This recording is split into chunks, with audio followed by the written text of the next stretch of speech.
Hi, it's Matthew Williams, author of Something Changed, Stumbling Through Divorce, Dating and Depression. And today I'd just like to speak for a little bit about the section in my book about depression.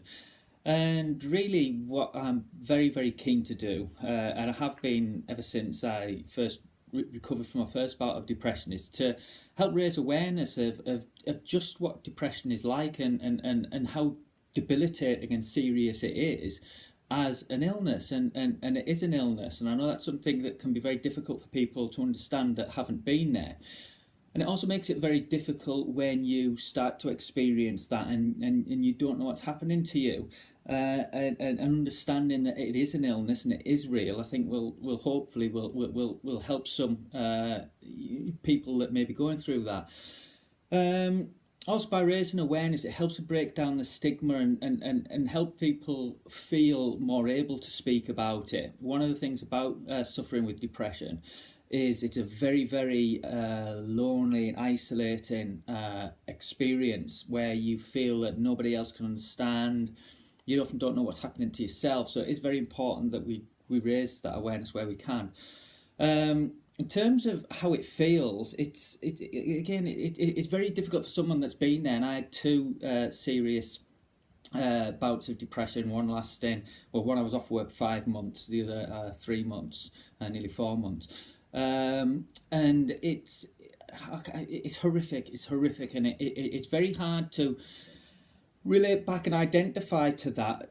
Now that I'm well, even for someone that's been there, it's difficult to relate to that, and it's horrific. It's all consuming. It takes over you. It's some of the symptoms for me, very hard to sleep, to eat. I found it very difficult even to speak. My ability to laugh, to smile, to enjoy anything was just gone. Ability to relate with and connect with people. It's horrific, and my head constantly felt as if it was in a vice. My head was being battered just constantly with horrible thoughts and awful.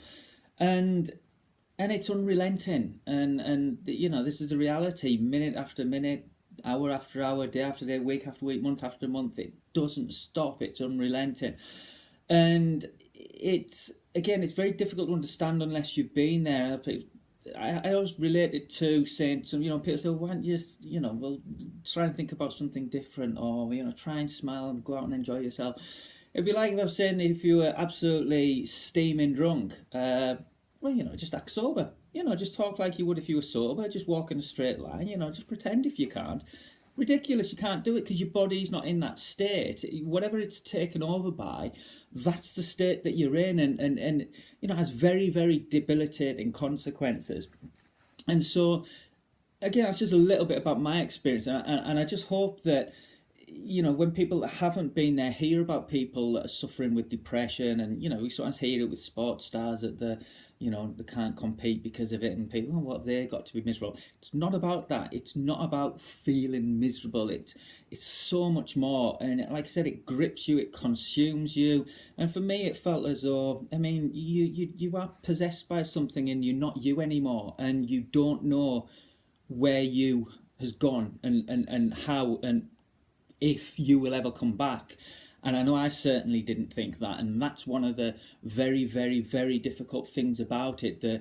Your hope it's gone. It's one of the things that the illness robs you of, and again, this is one of the fundamental reasons I speak about it, and why I'm making this particular video now, is that hopefully, just in my own small way, by saying, look, I've been there, and I'm in a better place with a better life than I've ever had, that will help to offer that little bit of hope where it can seem that at times that there isn't any.